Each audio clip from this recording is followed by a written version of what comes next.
Thank you and good night.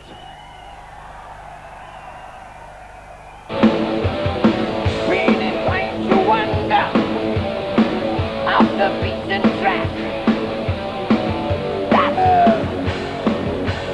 Looking for me, grinder.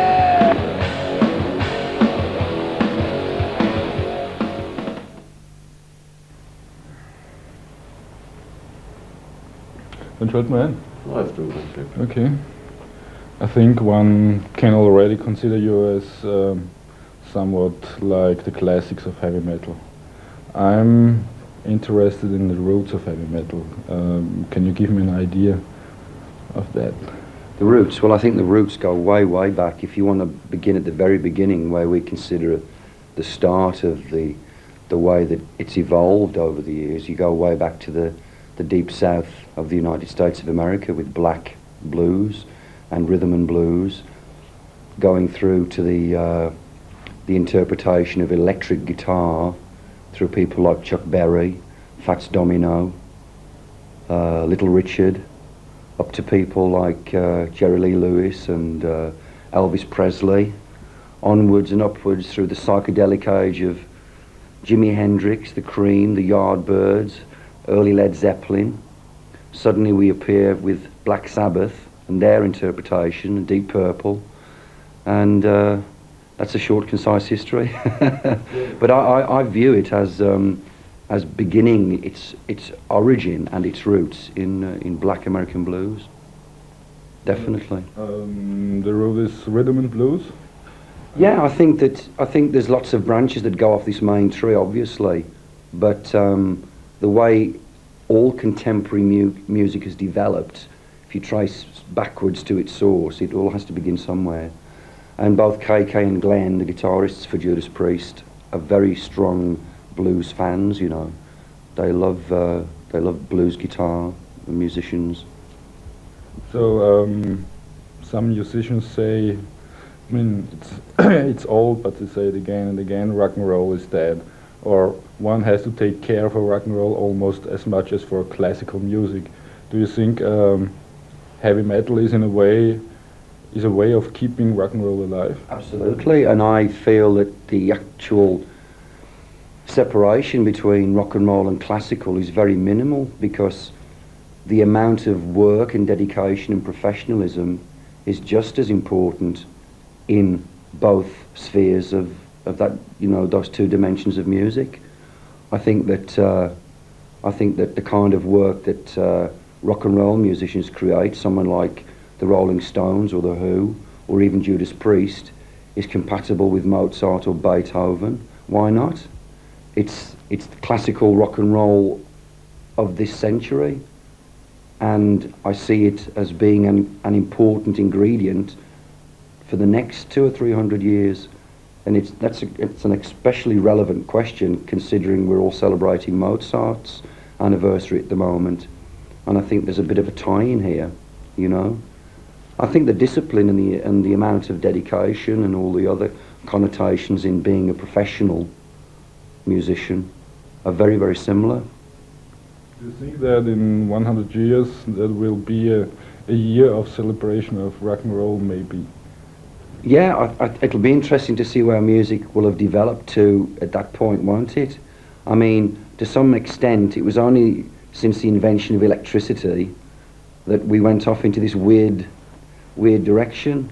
If there had been no electricity, I guess, you know, we'd be doing some crazy things with woodwind instruments on stage. But I think that it'll be exciting to see where it'll be in the next 100 years, particularly the way that contemporary music, rock and roll, classical music, has made its impact on culture and on the development of society. We know that the works of Mozart and Beethoven and Bach and Puccini were very extravagant and had a tremendous social impact in their time, as much as people like Bob Dylan or the Rolling Stones or the Beatles or, again, dare I say, Priest. We've all had some kind of relevant part to play in development of culture and society, no matter how minimal or no matter how large. Music, rock and roll has a great influence on society. I mean, it's clear, and I think heavy metal is extremely popular among kids, teenagers, young people. Yeah. Why do you think does heavy metal appeal so much to very young people, or let's say young people between 15 and 18? I think again it's just one part of an overall expression of musical entertainment and enjoyment. There are just as many 14 and 15-year-olds into New Kids on the Block as there are into Metallica or Judas Priest. So I think it's just your choice. You're able to make the particular decision of which music entertains you and gives you the most pleasure at that specific moment. But I've always felt that heavy metal has a certain relevance to young people because it's a very powerful, very energetic, very exciting form of music that has a great therapy, in our opinion, to give people a catalyst, a touchstone, a release, to escape, to go into a different mood, a different feeling, to get away from pressure, whether it's from school, whether it's from a job, whether it's from family. It's all important to us. Again, just as much as classical music is vital to people, certain types of people's enjoyment and pleasure. For them to come home from a hard day at the office and to put on some classical music and just relax and escape and turn off from the pressures of the day is just as relevant to a kid coming home from school having had a real bad heavy maths problem and he jams out to some Priest, you know. It's all the same but in different colours. It brings me to the next question. There is a large and strong conservative and moral movement not only in the USA, also in Austria and Europe. I mean, it's like a little bit in the 50s. The heads of this movement say that especially heavy metal music affects young people to become violent and aggressive. What do you think about this movement? I think it's vitally important that young people are able to express themselves through the artists that they endeavour to enjoy and communicate with and through. It's a known fact that any of the disasters that happen through young people's involvement with heavy metal always have an extra situation very heavily involved in the picture. It's usually drugs, it's usually alcohol abuse, it's usually a very bad parental communication between the family and the children. You take away all of those destructive issues and what you're left with is a very, very positive form of entertainment, something that I feel is vital to humankind, no matter what type of music it may be again. So I say to all the conservative and the moral majority groups, both here in Austria and anywhere in the world, look at the overall picture. Don't isolate one particular portion of it, because there's no way you'll get to the source of the truth of the problem in that way. If you take an overall view and see what all the perimeters are like, you'll most definitely find that there's an involvement of any of those three ingredients or more that are creating the problems of today. That brings me to the boring question. I think I think you've heard this question already many times, but anyway, I have to ask it. You've been accused to be responsible for the suicide of 2 people in the USA. of two guys because they had been listening to your music before they committed suicide. How do you think about this months later? Well, I'll just substantiate that inquiry with the answer I just made a few seconds ago. The fact was that these two young men had a history of drug abuse, a history of alcohol abuse, a history of bad parental communication. One of the young men had a history of psychiatric problems. He tried to commit suicide 6 times when he was a child, before he was even involved in heavy metal music. And if anyone has the slightest knowledge of suicide education that we gained while we were in the court in America for a whole month, it was pretty obvious that unfortunately this young man was going to take his life whether he listened to Judas Priest or whether he listened to anybody else.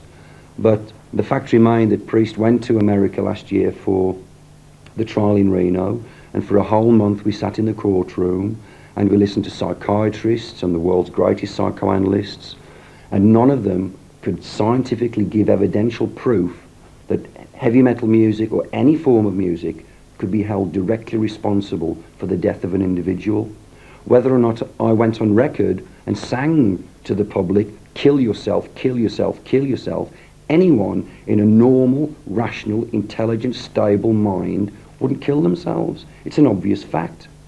So this was just one area that America is attacking at the moment. It's music, it's photography by people like Mapplethorpe, it's Shakespeare by the New York Shakespeare Company, it's a whole various potpourri of different cultural artistic entertainment that certain groups are attacking and in general terms are using for their own political and financial gain.